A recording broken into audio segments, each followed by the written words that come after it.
The following podcast is intended for mature audiences. If you enjoy our work, please like, comment, subscribe, and follow the links in the description. Thanks for your support, and enjoy.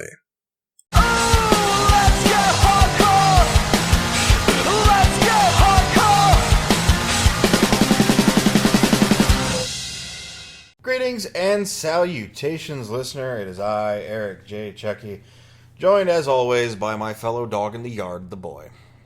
Hey. No, don't say wolf. Don't say wolf. Hey. This is the Two Nerds Podcast. We're talking about Wrestlemania Weekend. Wrestlemania. It's a new one.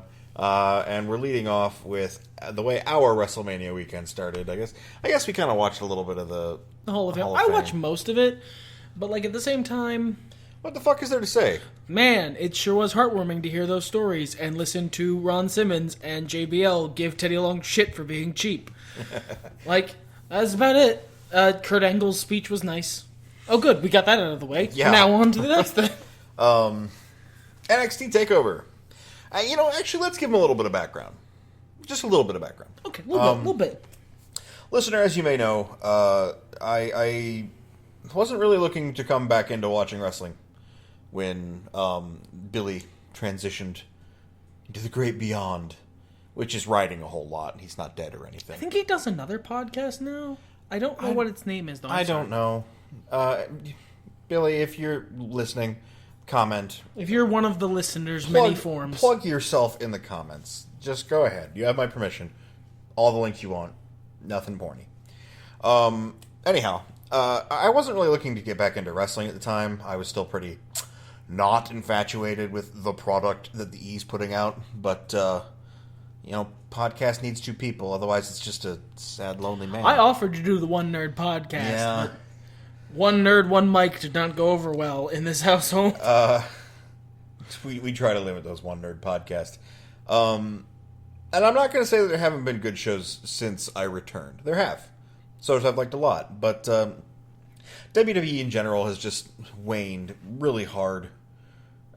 Between my interest in wrestlers and my interest in the matches they put on there, and just a number of missteps. So many missteps. Look at all the missteps. Why, there's almost more missteps than steps. I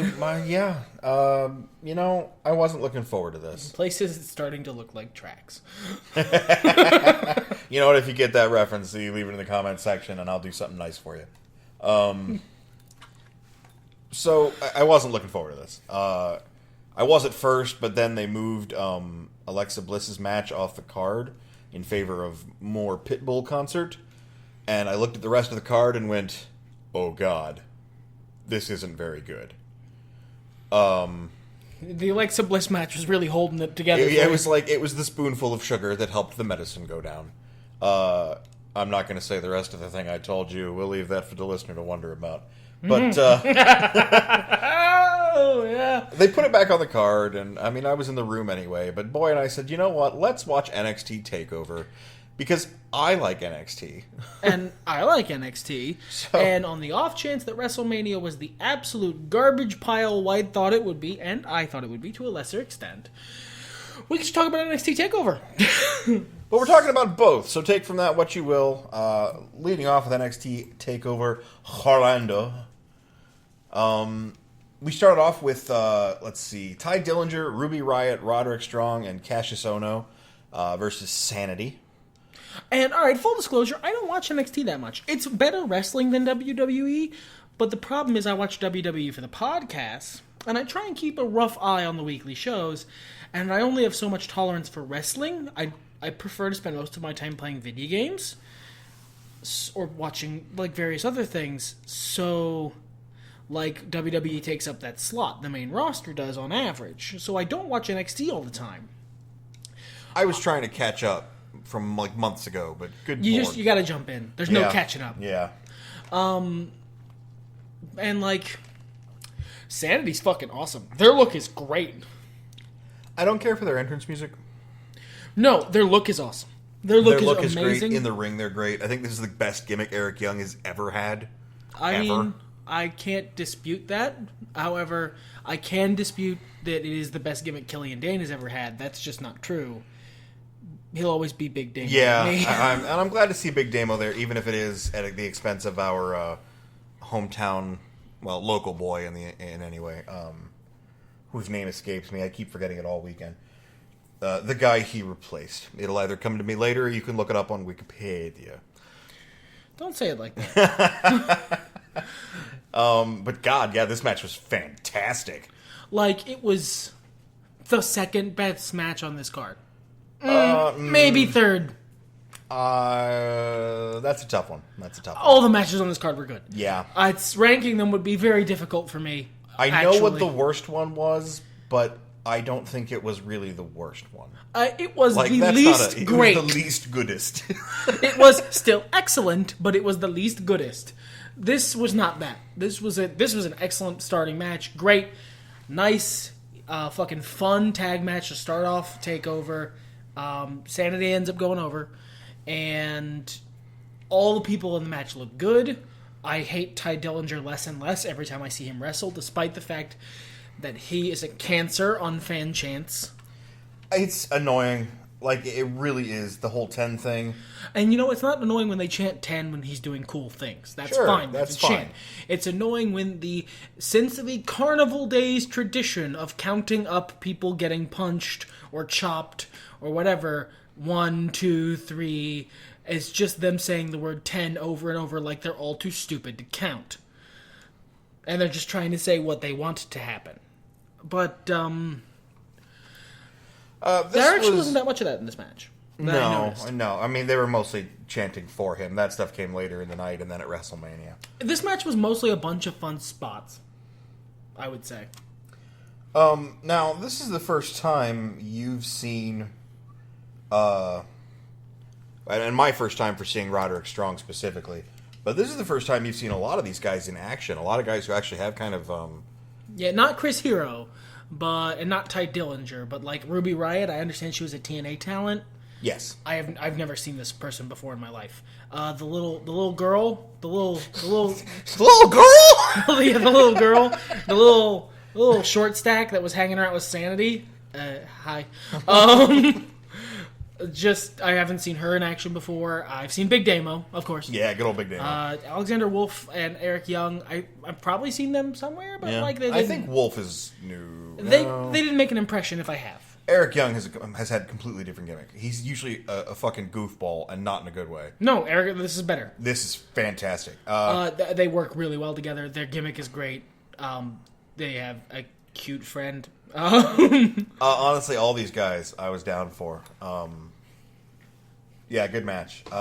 Next contest was newcomer Aleister Black. His NXT debut being on NXT TakeOver Orlando versus a guy we've seen a couple times. Yeah. We've talked about him before on the podcast. Cien Almas. I like him. Cien is fun. Yeah. I think he's a heel at the moment. Yes, he turned a couple of months ago.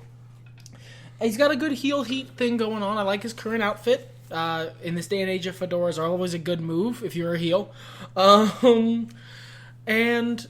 Except it would have been, he's always fun, but I feel like he's always the bridesmaid in every match he's in that we talk about. Well, you know what I think it is? I think he's Chris Benoit. I know I'm not supposed to say that name, but he kind of pulled this duty a lot when he wasn't in the spotlight in WWE of making other guys look good. Not like Evan Bourne, where you're jobber to the stars, but actually making other guys look good. Yeah, like, he's just a good hand. Yeah. I think that's what Andrade does. And that's fine, because he does it with style. I don't need him to have a good win-loss record. Aleister Black is Aleister Black. It's Aleister, right? It's Aleister. Because it's like Aleister Crowley, yeah. but like... And then clearly Zombie Black. Yeah, of course. He's so good. He's in the ring, little work. Work. His in-ring stuff could use a little tweaking, but his character is so good. That entrance is just peak good. The sitting down in the ring and focusing and meditating, just quietly meditating whenever there's not action going on. He did this one spot where he was going for an outside dive. Cien gets out of the way, so he bounces off the middle rope, does a backflip, and lands into sitting in a lotus position and meditating. Yeah, and it's the fucking smoothest thing. His finisher is a kick, but he does this fucking Juri Han, I'm going to pick up your face with my foot and then kick it off thing. And it's a good kick. It's a kick I plan on using in future WWE video games. Hell yeah. I think this is kind of ironic because in e-fetting, we've talked about e-fetting before. If you don't know what that is, look at our other podcasts. I've been trying to think of a new character lately, and my brain keeps going to a vampire. And I'm like, it's fucking 2017. I can't do a vampire. That is so fucking passé. Enter Aleister Black. Who literally comes in, like, his entrance is Nosferatu. Yeah, he comes out of a fucking coffin. He rises out of a coffin like fucking Nosferatu. That cannot be emphasized enough. He doesn't just get out of a coffin, he fucking levitates out of it, and it's great. Yeah, it's a fantastic match. Aleister Black went over. Good for him. I don't have much to say about this next one, other than it was probably the best match of the weekend. Individual match... in terms of both storytelling, I don't know if it was best in terms of storytelling by itself, but if you combine storytelling and in-ring work, I would say yeah. Mm-hmm. Like, just, this honestly, if we're not limiting, match of the year, hashtag to singles matches, because sometimes some people do. Yeah. This is right up there with Cena Styles in terms of qualifier for match of the year. That is to say, the Revival, DIY, and the Authors of Pain in a triple threat tag team elimination match for the NXT Tag Team Championships. And just so we're clear, this is not a pro Revival podcast. I think we have been fairly vocal in the past about not liking the Brainbusters cosplayers. Well, and you know what? And let me phrase it this way, because I think I had a bad introduction to them, because although the match I saw with them against American Alpha was good, the mustache one kept screwing up. Like, he botched like 4 moves. And that's not a good first impression. Beyond that, I just think they're violently overrated. Like, if everybody didn't crow... I think it's fucking AJ Styles effect. If everyone wasn't crowing about these guys, I'd be like, yeah, they're fine. Because they're fine. Everyone crows, and I'm like, they're okay. What are you looking at? They crow because they're literally the Brainbusters. I don't agree. Well, they're not Arn Anderson. They're not as good, but that's their gimmick. Their gimmick is we're literally the Brainbusters. Yeah. Bring back a Papa Shango gimmick. I don't know what's on. But the match was just solid. It was, and I want you to understand. DIY and the Revival have had a very storied, long rivalry that was built up over several months. I've seen almost none of it, and I still felt the payoff. That's how good this match was. When later in the match, half of DIY and half of the Revival, I forget which ones did which bits. I think it was Johnny Gargano and Scott Dawson did DIY's finisher, and then Dash Wilder and Tommaso Ciampa. Ciampa? Ciampa. That's an I. Okay. But that doesn't make any more sense. I heard. I thought it was Ciampa, but then I saw an L there, and I was very confused. It's like Ciampa. But Ciampa, fucking okay. Nobody's going to say that. Tommaso Ciampa did the Revival's finisher, which is just the 3D. Have you noticed that? It's slightly different. And even I haven't seen most of this, and I don't really give a fuck about the Revival, and I can't really be too much fucked about, like, DIY. Johnny Wrestling's good. Tommaso Ciampa, it's really hard to not say Ciampa, because that really looks like an L, and I keep trying to correct myself. Give him the clamps. He's clamps. Clamps. Johnny Wrestling and clamps are good, but, like, I wasn't sold because I don't watch week to week, and even I was like, oh my god, they did the thing! Yeah, it was just good, dude. If we were to talk about this match in too much detail, it would sound like our Guardians of the Galaxy podcast. So just go watch the fucking match. WWE Network does this great thing where you can just cue right to it. Yep. This is about as good as probably the best TNA match I've ever seen, which was Beer Money versus the Motor City Machine Guns. And speaking of Beer Money, who's in the main event there? Now we have a match to get to. Asuka and Ember Moon. I was hyped for this. After that triple threat tag match, I don't think it could have been as good. It was real good, though. It was really good. Very psychological, very Japanese in its pacing. And Asuka finally started the full heel turn. At the end, she had to cheat, which she's never had to do before. She did win, but I don't think this feud is over. No, I don't think so either. I think it's good that, one of them finally took a loss, and I think it's smart that it's Ember Moon because she is the face going into this. Also, Ember Moon's a face. I mean, look at that fucking gimmick, and that's the face. I love NXT. I can't go on long enough about how good Ember Moon's look is. She's a good wrestler, don't get me wrong. I'm not saying that she's not. I'm saying that for all a good wrestler that she is, for all that her finisher is a top rope flippy shit version of a fucking Stone Cold Stunner, which I don't know if you could come up with a better move for me to like. It's a great move. I don't know if you went to a lab and engineered a move for me to enjoy. A top rope flippy shit version of a Stone Cold Stunner wouldn't be the thing that comes out. For all of that, her look is so fucking amazing that I cannot see her being anything but a Trish Stratus level top tier talent when she gets to the main roster. Like, if they don't violently, not just a little, violently fuck her up, she will move units like you want out of any wrestler ever. And I mean, that's not even talking about Asuka, who is possibly the best wrestler on the planet. Yeah, you often ask me, well, a couple of people have in the last few months, kind of strange because I don't get to ask this question very much, period, who the best wrestler of all time is.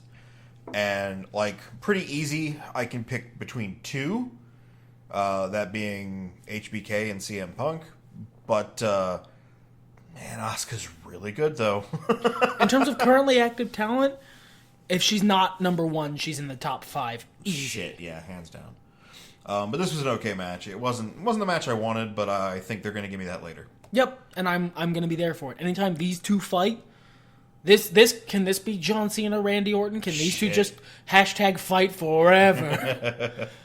Now on to a slightly more disappointing affair. Yeah, especially given the people in it. Although their entrances lived up to the hype. Yes, they did. We didn't realize until it was going on that this was the battle of the best entrance music in the industry. It's Shinsuke Nakamura, of course, and Bobby Roode, as we mentioned before, formerly of Beer Money. Looked a bit different back then. Yep, but, I mean, no less talented. Yep. Their chemistry was, and I haven't seen the previous Bobby Roode Shinsuke matches, as I've given to understand from the build that there are some. It was okay. This match was fine. It was when Bobby Roode won, it became clear that the reason Bobby Roode won is Shinsuke going to be showing up probably Tuesday, I imagine. A lot of people showed up Monday. Yeah, they did. But he probably going to be showing up Tuesday, and good for him. I would hope Tuesday. I don't know much about Raw, but let's hope he's on SmackDown. The booking's better there. On average. On average, we'll get to that. We'll get to that. But honestly, this was not even close to the this is one of the lower matches on the card, and it has Shinsuke fucking Nakamura in it. So maybe it was just after that after the two matches preceding it, I was wiped. It could be. I mean, emotionally, Asuka and Ember Moon was a very big match. Even if the wrestling wasn't, as high impact, fast paced as I wanted it to be, it was still emotionally a very big match. And God, that triple threat tag match. It was still alright, though. I wouldn't put poor marks in it, It was a good match. Yeah. It just didn't set the world on fire like Shinsuke usually does when he shows up. Yes, that I would agree with that entirely. So that's NXT TakeOver Orlando. We had a nice, almost 24 hours of rest before the roller coaster began. Yeah, before the ultimate thrill ride. Ooh, and if by ultimate thrill ride you mean peaks and valleys, well, howdy was this an aptly named show. Climbs and climbs and climbs, and then it goes real far down, and then you have to go home. There's a nice little dip at the end. No, I think that's where you have to go home. Park's closed. We'll get there too. Yeah. Pre-show quick results. Neville retains his title against Austin Aries. Kind of surprised by that. Mojo goddamn Rawley somow wins the... you know what? I figured they said that... Because we don't watch the pre-show again. Because, oh my god, it starts at 5. Fuck you. Mojo Rawley won via, cheating. I guess one of his former football teammates came and eliminated Jinder Mahal for him. Oh, is he from Florida? That makes sense then. And then Dan Ambra beats his Baron title No Hair. against... I was gonna go Baldy Corbin. You know what? But Baron No Hair is actually, the more I think about it, that's got a good ring to it. Yeah. And then we get to the main roster. AJ Styles jerking the curtain, baby. And he did it with class. I don't think you jerk a curtain at WrestleMania. Vince has long held, actually, that the opening match of WrestleMania is exactly as important as the closing match. I would agree. You got it's how you start the show. You're setting the tone, and boy howdy if AJ Styles and Shane McMahon didn't set a fucking tone. Now, before we get too far into this, may I toot my little tutor?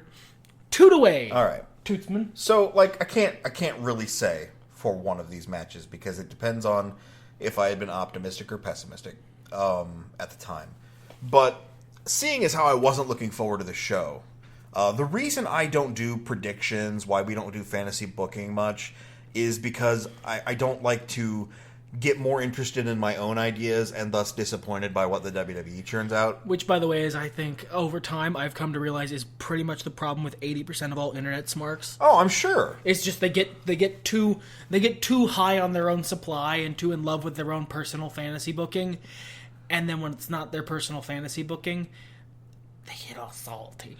I mean, and that's because your personal fantasy booking is going to be the best exactly booking what for you want to happen. Yeah.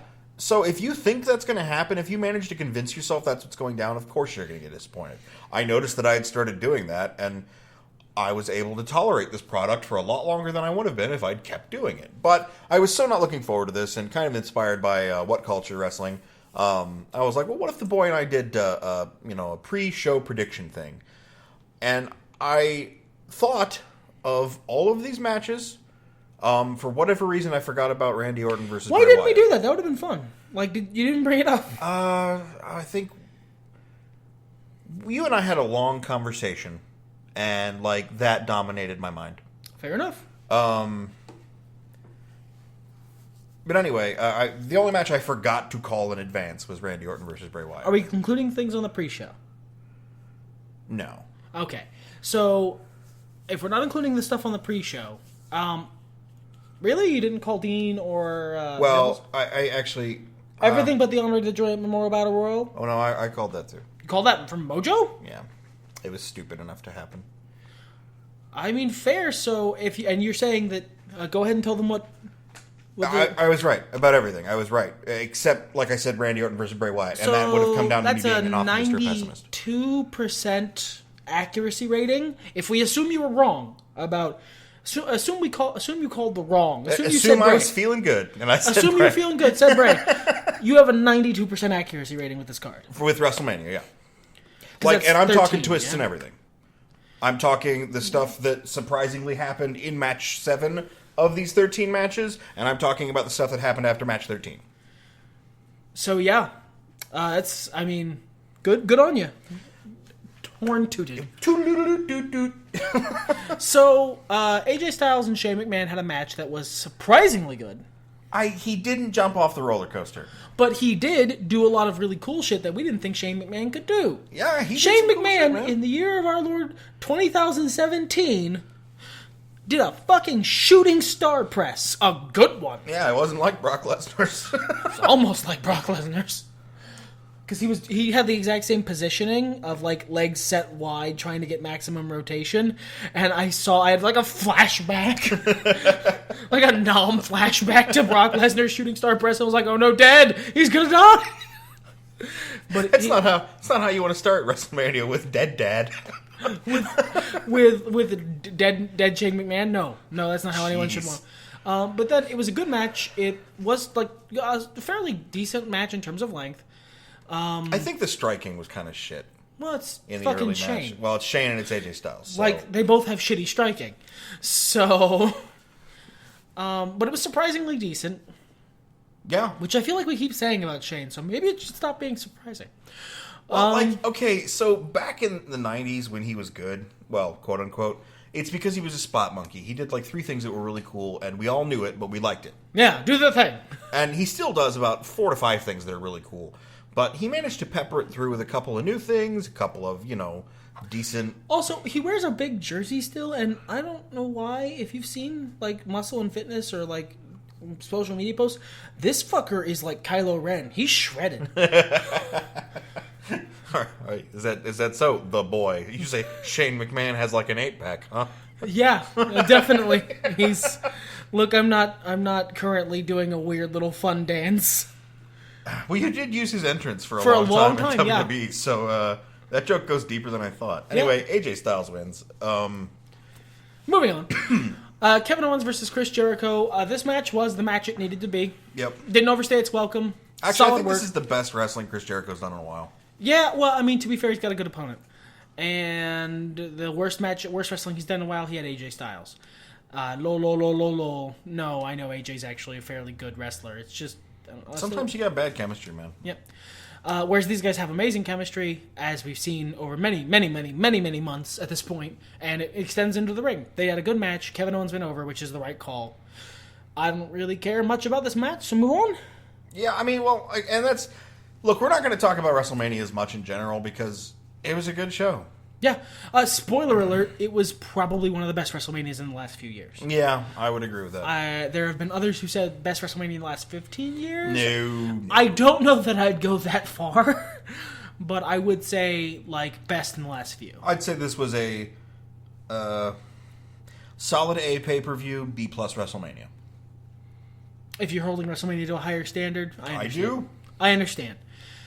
Well, you know what? I walked out of the Pitbull concert, so that might lower it some grades. Look, hey, you know what? They put the SmackDown Women's title on the main event, but Mr. Worldwide still got his time. Yeah.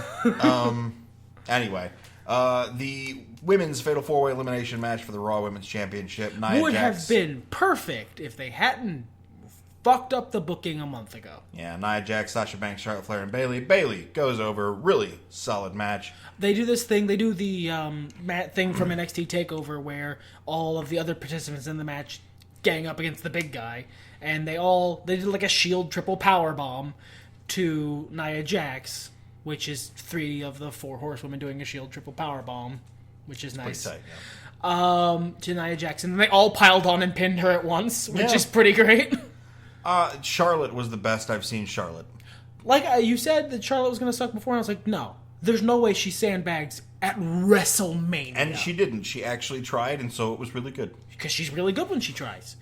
And fucking Sasha Banks, really good when she tries. And Bayley, always trying. Always 1,000,000%. I have to say that I like that they got rid of Nia early, because then you had this weird, HBK versus Macho Man versus Ric Flair triple threat. Yeah, it was 3 big established names. And getting rid of Nia early, while at the same time protecting her by making everyone gang up on her, is a smart call.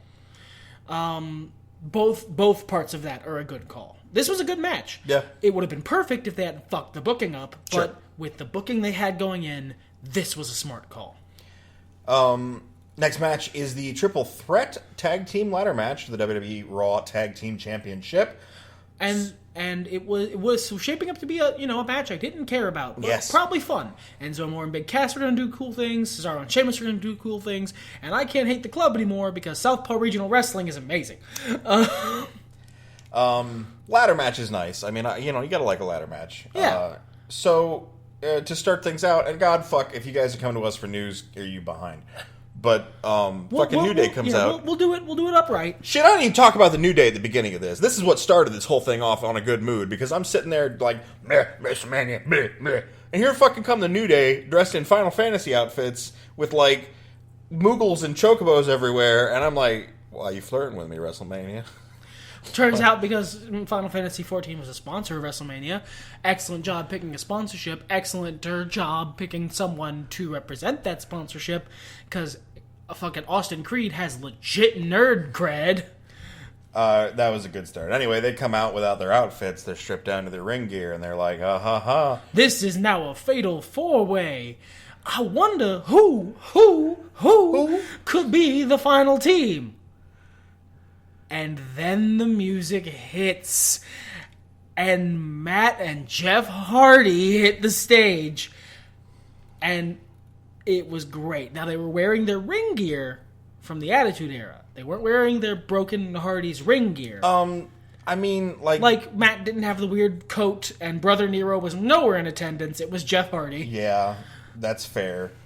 But, like, it didn't matter because Matt Hardy was still absolutely doing the gimmick. So was the crowd. I mean, and I said at the time, you know, WWE's a major promotion, and a lot of wrestling fans like other wrestling, but the guys buying tickets are usually the diehard in the wool, you know, marks for WWE. Well, or they're like diehard smarks, and this is WrestleMania, who simultaneously is one of the smarkiest crowds because the tickets are expensive, so only diehards want to buy them, Sure. and one of the most like normie crowds because it's WrestleMania. Everybody knows WrestleMania. Yeah. So if you're only going to go to one wrestling show a year, you're going to go to WrestleMania. But the number of fans without prompt that knew not only the delete chant, but the hand sign for it, Like, without prompt, motherfucker did nothing. no, he just like showed up, did his weird broken Matt Hardy smile with his weird Ross from that one episode of Friends white teeth. And like the entire arena was delete, delete, delete, delete. Which, like, technically Matt and Jeff can't do on air, I believe, because the anthem owl is a bastard. I believe Matt's wife's catchphrase now is "fuck that owl." Like fully. Right now it's still tied up in courts. Sure. Vince McMahon will win this lawsuit. I'm just He's- going to throw money at it until it goes away. Go. Vince McMahon will win this lawsuit. At worst case scenario, he'll settle out of court. Expect a half broken, half non-broken Hardys until he wins, at which point Matt will go back to full, amazing, ridiculous, bonkers, broken Matt Hardy. But yeah, I mean, that's one dude with a YouTube channel and a shitty, barely on TV wrestling federation. That's what he did. That's the people he got into. He got probably the second loudest contiguous chant at WrestleMania. Yeah, I would agree. Yeah, Hardy's won. This match was fantastic. Yeah, it was fun. If you're going to bitch about that last spot with Sheamus, you're wrong. You need to watch for the second camera angle, because at first I laughed, and then I saw it, and I went, oh, Sheamus might be dead. Like, of the two of them, Sheamus took the harder bump. He got fucking axe kicked from a flying man. I'd have fallen over too. It was spectacular. The next match was dumb, but I understand why it was there. Yep, and the build, you know what? I need to talk about this. The video packages for WWE stuff are usually amazing. Like, they do the best highlights and best framing of the build to lead up to the match. Except this. This was like a cut and paste of all of the worst, most boring, goofy parts of an amazing build. I cared about this match because the build for it was so amazing, and it has a Bella in it.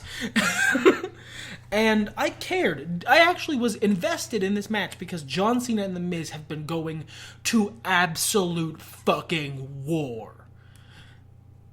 And, I mean, John Cena was always going to win this. I know people in there are like, well, The Miz is right. No, he's not. The whole point of the gimmick is The Miz is a giant hypocrite. My God, people. But anyway, John Cena, his name's John Cena. It's fucking WrestleMania, and that's The Miz. He's going to win. And so he won. In convincing John Cena-esque fashion. I didn't care for the fact that Miz did the runaround thing, especially when we just did that with Kevin Owens. Yeah, but it's like a classic spot. It is. I understand. And, like, I don't know. Like, you know, even though I wasn't as invested in this as you were and as frustrated with King, his shade throwing was so, like... He did his absolute best to shit this match up because he was just... Like, he just wasn't on... Like, he was doing bad. He was bad. You know, okay, and let me put it this way, because I think I can convey exactly what you're trying to say. Your job as a commentator is to put the characters in the ring over. King was shitting on The Miz. Like, not putting over The Miz as a bad heel who said wrong bad things and was mean. Not putting John Cena and Nikki Bella over as clever, witty faces who've been just roosing that old Miz this whole time. Just literally shitting on specifically The Miz and Maurice's marriage. And the whole match. And he kept dropping into, like, real talk voice for it, too. Not like, ha-ha, I'm the king! But, no, I hear they have some problems. Yeah, I've heard there's problems. Like, I've heard it's very bad. Like, bruh, no, you're... Like, if that was part of the gimmick, if part of the gimmick was that Miz and Maurice have a loveless marriage, I could get it, because the whole point of the gimmick is that Miz is a giant hypocrite. Oh my god, you dumb smarks. But... Might be an S on the front, but the word is still Mark. But, like, no. Like, they've been portrayed as nothing but deeply in love. They're both dickweeds, but they're deeply in love. They're just two bad people who happen to be in love with one another. What? You're shitting on the wrong part of this, you dumb asshole. And you're the king. I love you. You're a part of my childhood. Dude, what the fuck? But anyway, yeah, John Cena and Nikki Bella go over. There's the after-match proposal, which I also wasn't around for. I mean, it was what it was. It wasn't like my cup of tea, but it got the exact reaction they were wanting out of it. All the teenage and adult men booed it, and all the women and kids cheered their asses off. It was a John Cena segment, top to bottom, left to right, and Nikki Bella didn't fuck it up. So toe to tip, that's a John Cena. Next match. Triple H and Seth Rollins. I think Mr. No Knees. I think the real match is Triple H's entrance versus other parts of Triple H's entrance. No, this was a really fucking solid match. Both these guys did a great job. If I gave half a shit about Seth Rollins, or if I cared more one way or the other about Triple H, like whether I liked him or I really hated him.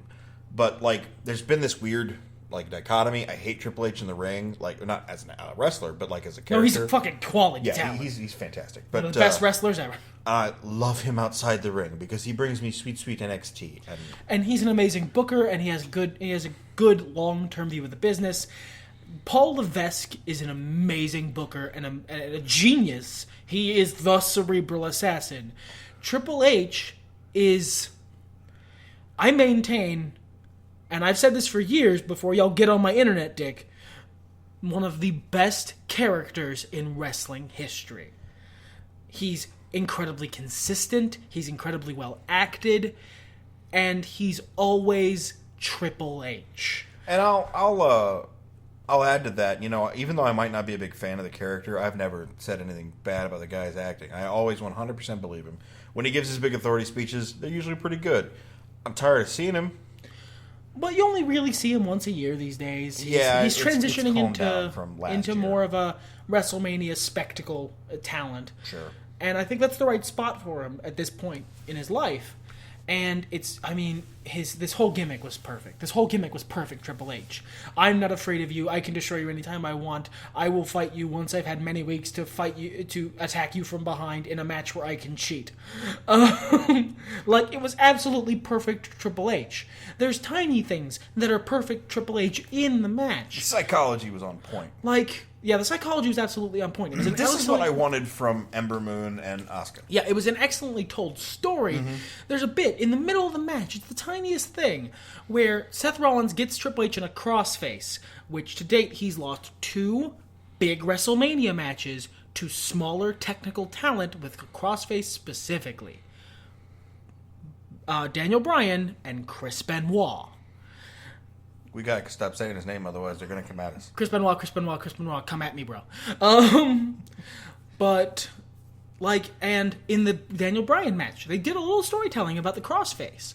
About how Triple H is, like, he had, like, a Nom flashback. When Daniel Bryan put him in the crossface, he screamed out, "No!" In this, Seth Rollins puts him in a crossface, and Triple H reacts like he's been tased with a cattle prod. He flips out trying to get out of this crossface it's so amazing. And then later in the match, he has Seth Rollins in a reverse figure 4 to put pressure on the bad knee.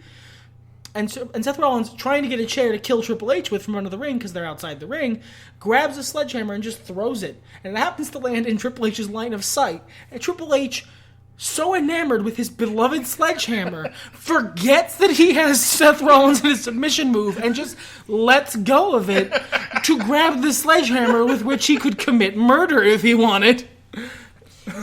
H was gold in this, 110%. Great match. Yeah, great match. It's not the best match on the card, but one of my favorites. Seth went over, and that's the way it should be. Yeah. And by the way, stop fucking saying that Triple H will not put over young talent. He just put over the young up-and-coming... He just crowned the new King of Kings. He lost to his own finish after letting the guy he was fighting kick out of the same move, and he only took one of them. Shut the fuck up. Triple H years ago might have had a problem, but in the last 7-8 years, Triple H has been amazing at putting over young talent. Yes, he beat Sting. Fuck you, Sting's old. Well, and let me clarify on that one. I would bet dollars to fucking Dunkin' Donuts that was a Vinnie Mac call that Triple H delivered. And if so, that seems like because Triple H is very clearly aware of the exact nuances of Triple H's gimmick. Mm-hmm. I would say that's something Paul probably had the idea for, but I would believe either one. I would say the end result was something Vince had planned. And then Paul went, okay, how are we going to do this to make him look less sad? Like, how can I make him look like $1 million with this? And he still didn't, but it could have been worse. Could have been a hell of a lot worse. But anyway, that's old pay-per-views, whatever. Moving on to... the absolute worst match on the card. Oh, my God. When I said, and this is why I'm counting this as kind of a half prediction, even though I didn't make it beforehand. When I said months ago, when Bray Wyatt won the title, I was like, and I saw that he was facing Randy Orton. I said, this should be okay. The only way they can fuck it up is if they do something stupid like holographic Sister Abigail. And then Bray Wyatt loses. And they did both those things. Bray Wyatt tried to kill Randy Orton with PowerPoints. Randy Orton countered. His counter offer was an RKO. Randy Orton's stratagem was much more sound. What was that thing you retweeted? I can summon any clip art I'd choose. Stock footage. Yeah, I can summon any stock footage. He has all the powers of Sister Abigail. He can summon any stock footage he wants for their PowerPoint projector. I did a satanic ritual. Randy Orton, now I have the power of Microsoft Excel. My taxes are immaculate. This was a fucking... and the first time the fucking... the crowd was into this match. They were really into this match. The build for it's been really, really good. Yeah. And then he did the PowerPoint slide of maggots, and the whole crowd went dead silent. Not even boo, just what the fuck? What? They all just... The crowd, as a unit, just went... And then silence. Deafening silence for the remainder of the match. Because... What? And they kept doing it. They did it thrice. I figured after the first time, you stop. Now, here's the thing. You could have done this cool. You could have done it with practical effects. That would have been better. And I'm not saying bugs necessarily, but you could have done a spooky thing with practical effects. Shit, it doesn't have to be like, he calls down fire or lightning. Just have Bray Wyatt during the match, like Randy Orton starts to get an advantage, and Bray Wyatt just pulls fog out of nowhere and just fill the ring area with dry ice. Yeah, make it like the end of Gangs of New York. That's not good for the crowd, but shit, that'd be cool. Just fill it with dry ice, and then it's windy, so you have to keep pumping it in, and then for a couple seconds, maybe have it the lights go dim at the same time, because by that time it was nighttime, right? Yeah. So the lights go dim as he does it. The lights go dim, and the fog comes up, and they wrestle for in that sort of weird wear light for a minute, and then the lights go entirely out, and they come back on, and Randy Orton's on the ground. Maybe with some Wyatt family members around, you dumb assholes. But, or they could have done the fog, and Bray just dips down and goes under the ring and comes up behind Randy and attacks him a couple of times. There could have been a bunch of things. I'm going to put this on hold for a second because you started leading me into something way more important that I forgot to mention. Triple H's entrance, which is how I knew it was nighttime because it was after his entrance, was really good. He had a motorcycle. He had a bunch of motorcycle friends. He had a trike. It's very important because why did Triple H come in on the trike? Because each of the wheels has an H on it. Wrong. Because he ruined his quad. I liked mine also. But the thing is... Instead of all the people riding his motorcycle buddy band, being like post-apocalyptic skeletons or something, or whatever. Like literally the same guys from his entrance last year. Terminators. I don't know. They were just cops. Cops. What the fuck? I mean, I get it. He's the authority, sort of. So, but like, this is a non-sanctioned, outside the rules match. Why are the police here? Just in case you commit murder? Then why didn't they stay? It's just a whole lot of questions. Just fucking Val Kilmer video clip. It just raises too many questions. Yeah, Trips. Like, it's like the other WrestleMania when he had the skull guys instead of the dudes with the bar on their mouth. One on, one off. His 32 entrance, I maintain, was one of the best Triple H entrances ever. His 31 entrance was garb. That Terminator entrance was stupid. In the middle of the day. His 30 entrance, gold. Not only was it literally mostly golden, but his 30 entrance was just perfect. And it's just, since WrestleMania 30 at least, he's just been one on, one off. Next year should be fucking aces. But anyhow, yeah, this match was handled like doo-doo garbage, and Randy Orton won, and that was stupid. The feud isn't over, I'm sure. I'm sure Bray will go over in the end. Which is why I'm not, like, too upset. But why hasn't... Bray Wyatt's never won a match at WrestleMania. Because, man, I swear, he, like, whipped out his dick and sort of lambasted fucking Vince with it. And Vince was too confused, so he's back like... Back and forth across his mug. Vince was confused, so he was like, he's not a big, sweaty man. So why would I want this? Just make him lose a lot. I don't know. I have to think about some stuff. And then he just went into his bathroom for his alone forgot time. about it. Yeah. But then we had a match that was a match that happened. It was a match. Paul Heyman's little fairy tale rendition beforehand, which was fucking great, by the way. It was pretty funny. Yeah. It was good. It was funny. It was like nice and tongue-in-cheek, and Paul Heyman, as always, is fucking grand. Oh, the Paulus. He was fantastic at ringside during his match. He was. But it lasted, literally, that video package lasted longer than the match. I looked it up. And the match was 4 minutes, 45 seconds. Paul Heyman... Shortest match in the card. Yep, and that's saying something, because the next match is only a minute longer. Less than a minute, 50 seconds. But Goldberg versus Brock Lesnar for the Strawberry Championship. It was fun. Yeah, it was the best payoff they could have managed to this stupid fucking angle. Yep, the angle was still stupid. It still shouldn't have happened. I still think it was probably the stupidest thing I've seen in wrestling in the last 10 years. And I'm including the Randy Orton-Bray Wyatt match in that. But this was probably the best payoff you could have had. We had Paul Heyman at ringside be doing awesome shit. We had Goldberg, who hit his spear and a jackhammer on Brock Lesnar, and then Brock Lesnar kicked out, and he looked down at his corpse like, that's all of my moves. What am I going to do now? That's literally everything I do. I guess I'll do it again. And Brick Laser jumping over a spear. Which Brick Laser has, again, a vertical leap. It's a scary vertical leap. Yeah, I mean, this was stupid. The end. Bronk Laser, Cross at Moon. Bronk Laser versus Ember Moon 2017. Ember Moon goes over. Next match was my fucking precious Alexa Bliss match. I knew how this was going to go fucking at the last pay-per-view after Naomi got injured. And well, it depends if... This was clearly, like, internet bitching aside, I honestly think that this match was slated for the pre-show until Naomi got cleared. Yeah. At which point it got onto the main show because they didn't want to put too much heat onto it. They didn't want to put it too prominently unless they could do the hometown hero win. Sure. Because, as we'll discuss, the fans really needed a happy moment to get them through what was about to happen. Well, honestly, Brock Lesnar ended up being a happy moment. Yeah, because the fans had turned on Goldberg finally. Thank you, you dumb fuckers. Like, by the beginning of that match, the fans had... Goldberg was a heel. He was getting booed. Oh my god, the fucking ramp. Your favorite character in WrestleMania. We forgot about the ramp. Oh my god, the ramp was 4 million miles long. There's a reason Triple H needed a goddamn motorcycle to get down it.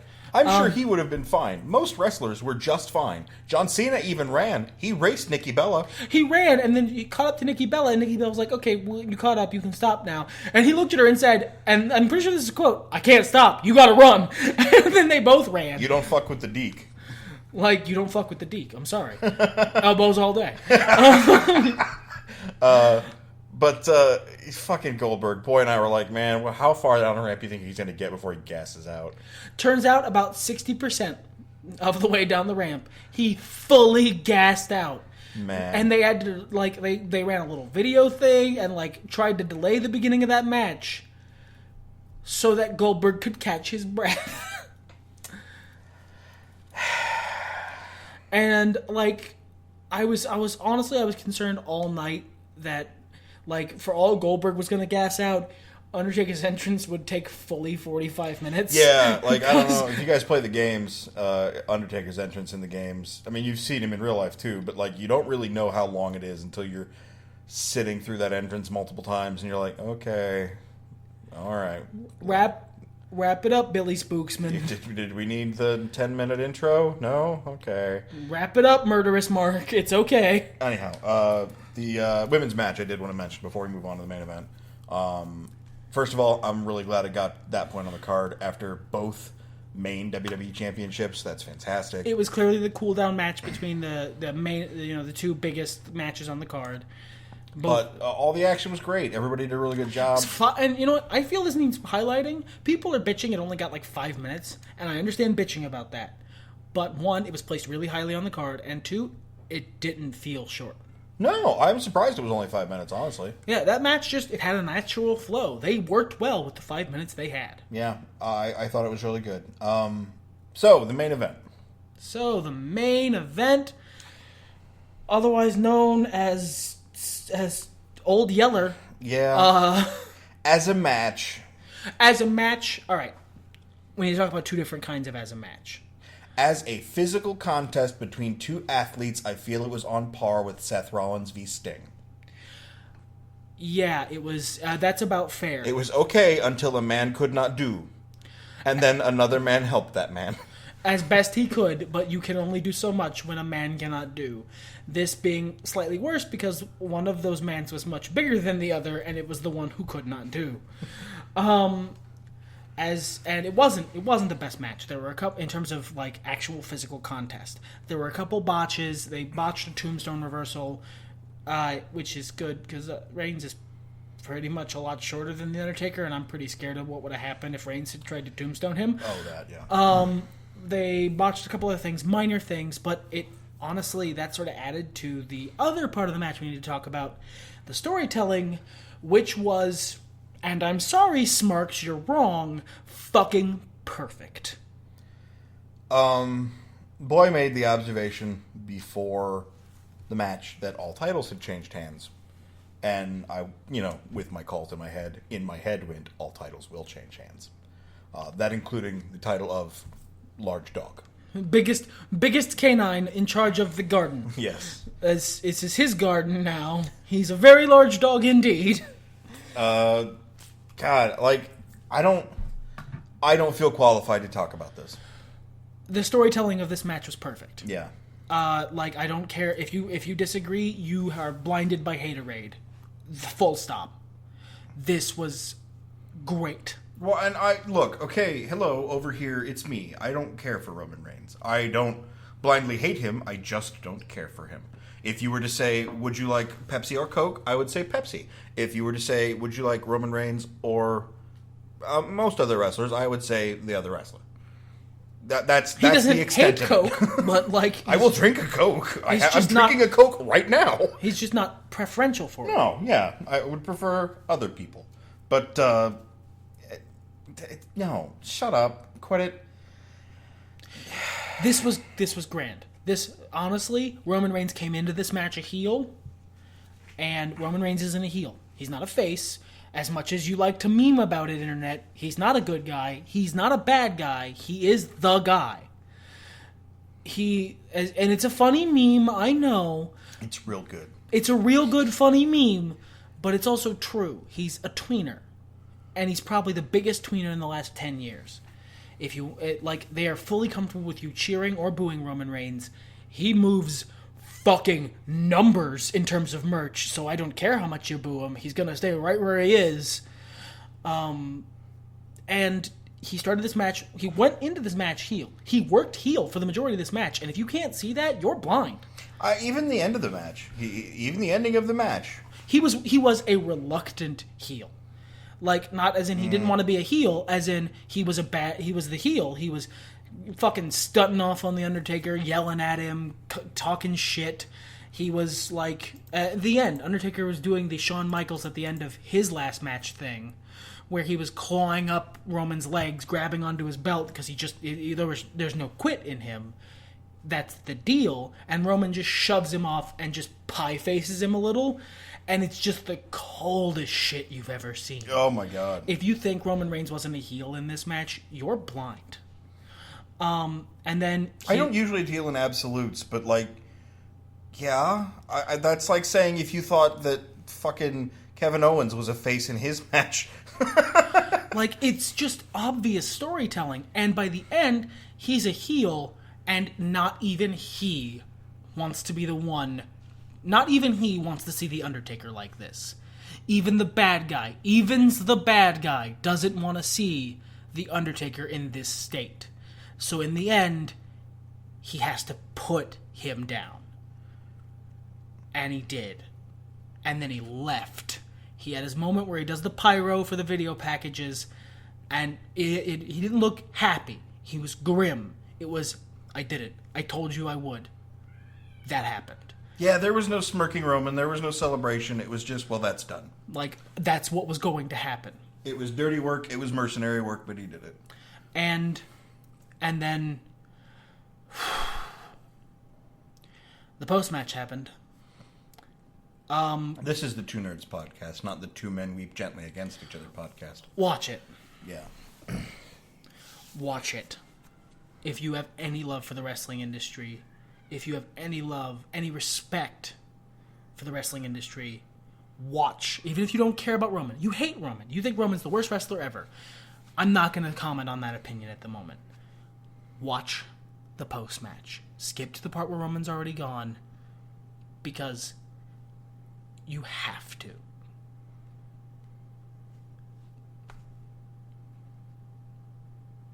Well, our outro is kind of sunny, so I'm just going to say thanks.